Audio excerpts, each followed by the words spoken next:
Jamie, why are we here? We're here because my dad's written a porno. Your dad's written a porno. Erotic literature. Why? James, Alice, thanks very much for doing this with me. No problem, Jamie. There aren't that many people I would want to be sat around a kitchen table with reading out my dad's erotic literature. I can't believe we made the cut. What's it called? Well, do you want the full title? Yes. Because it is called Belinda Blinked. Belinda Blinked. Belinda Blinked. Is that her name?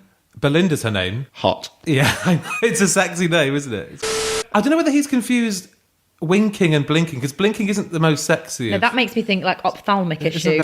And maybe just because of the alliteration, he wanted it to be B. So he thought and there's no other word winked. that begins with B, so blinked. But the real title, to give it its full title, is Belinda Blinked 1, a modern story of sex, erotica and passion. How the sexiest salesgirl in business earned her huge bonus by being the best at removing her high heels. That's the title. Whoa! Yes. He heard about the success of, as he says, 50 Colours of Grey, 50 Shades. I don't think he actually read it. I just think he heard that it was very successful. So he thought, I think he got a bootleg copy. I think it's a bit of fun, isn't it? For a 60-year-old man to just write about So the 60-year-old man in question is your dad. Yeah. We will be referring to him by his pen name. His pen name is Rocky Flintstone. How that wasn't taken blows my mind. And if you Google Rocky Flintstone, he's the first hit. So, should we read the blurb? Belinda Blumenthal. Can we stop there? That is the least sexy name I've ever heard in my life. Alliteration again. I think I'm sensing a theme. Based in London, UK, Belinda works for Steele's Pots and Pans. What? Pots and pans. Pots and pans. It is the sexiest of industry. I don't think if you work in pots and pans, you call them pots and pans. I feel like there's a more official title. Well, she's a sales director, so she doesn't work directly with the pots or pans, to be fair. My apologies. She's just selling. You're right, these it is pots and pans. sexy. Sorry. So Belinda has the whole world to fuck. And boy, Wow. does she get stuck into it. No, so this is the This is first... the blurb. We haven't even bought the book yet. Oh my goodness. This is the first book in the Belinda Blinked series. This is the first book. It's a series. Dad wants to do... he wants them to be a series like Belinda Blinked in Saudi Arabia, Belinda Blinked in North Korea. I think he's interested in mixing his two passions, Belinda and travel. She gets hired by Tony, her managing director, and then goes on to make some sales headway by bringing on board a large European customer, Peter Rouse, and makes his initial inroads to the North American market through Jim Sterling. Has he is that accidentally the whole copied plot and of the book? pasted like some business blurb in there?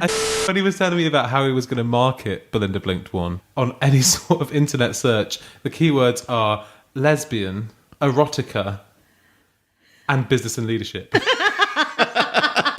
Okay, so shall we go for it? Shall we do chapter 1? Oh my God. We are going to stop you, Jamie. You can't stop me too much though, because, there's a rhythm to these things.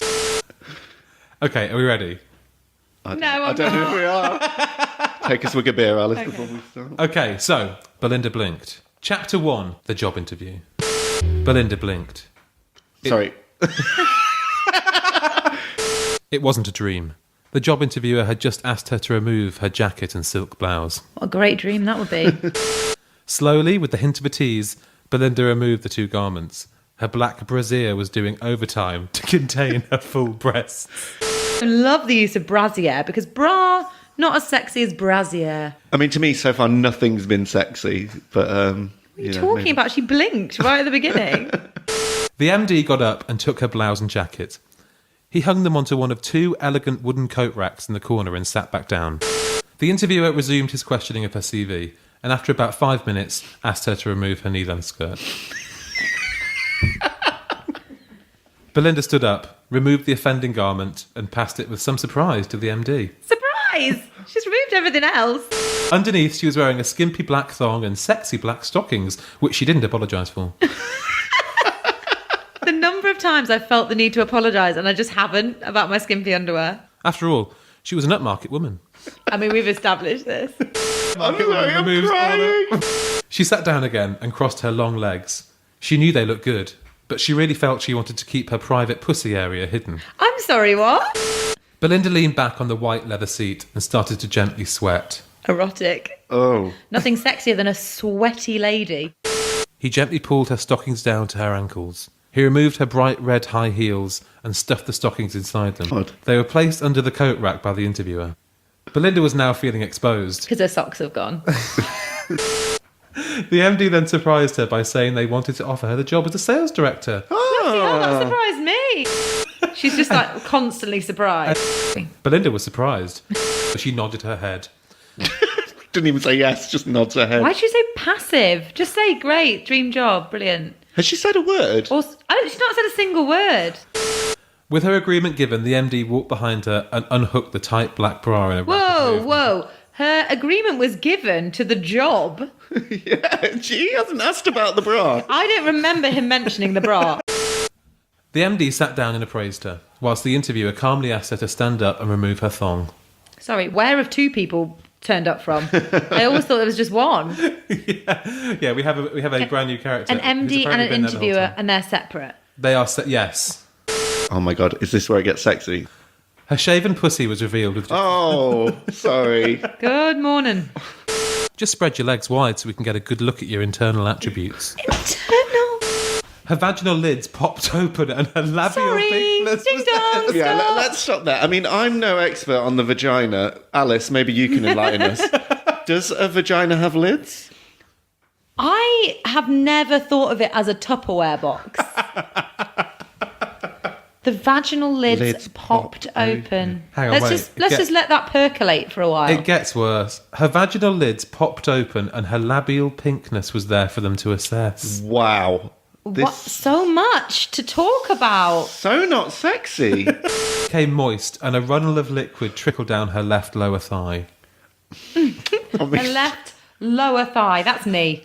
wow. So she's sweating. There's runnels. She'll be dehydrated as. What do you think when you know that your dad wrote that sentence? I think he needs to hang out with my mum a bit more. The MD then said, "My name is Tony." Now's the time for an introduction. He's only just introducing himself. I love Tony. What a ledge. Bill here is our Human Resources Director and he's available to you at all times. You might need him as you have a direct staff of 28, some of whom may need fucking off. Belinda nodded and asked, which was to her the obvious question. When are you guys going to fuck me? Now she speaks.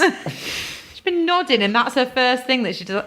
It must be about 45 minutes since they've met her. Tony quickly replied, well, Bill here never will, as it's not his area of responsibility. Responsibility? Bill will tell you what your pension is, but he will not have sex. He will observe you stripping in a job interview and he will also tell you what you should be putting away weekly as a savings scheme. Belinda blinked. Oh, she blinked again. She's definitely got something in her eye. Tony then dismissed Bill. Oh, Bill's gone. Yeah, I think Tony thinks the same as we do. Dismissed or fired? This is all one sentence, so I think I should maybe try Yeah, and do it in breath. one. in, Okay. I'm going to have to. In response, Giselle held Belinda's face in her hand and kissed her fully square on the lips. Belinda instinctively opened her mouth and Giselle's tongue snaked in and they both shared the touching of ecstasy. Belinda could only respond by sucking Giselle's breasts and teething her nipples vigorously. Oh my God. There must be other options. What do you mean she could only respond that way? Thumbs up, peace sign. There's loads of ways to respond. Yeah. Applause? Applause. Not bad for a final interview for the job of her dreams. So next week we're going to be tackling chapter 2, which is called, drum roll please, The Leather Room. Stop it. Ugh. But nothing can beat your 60-year-old father writing porn. Good night, kids.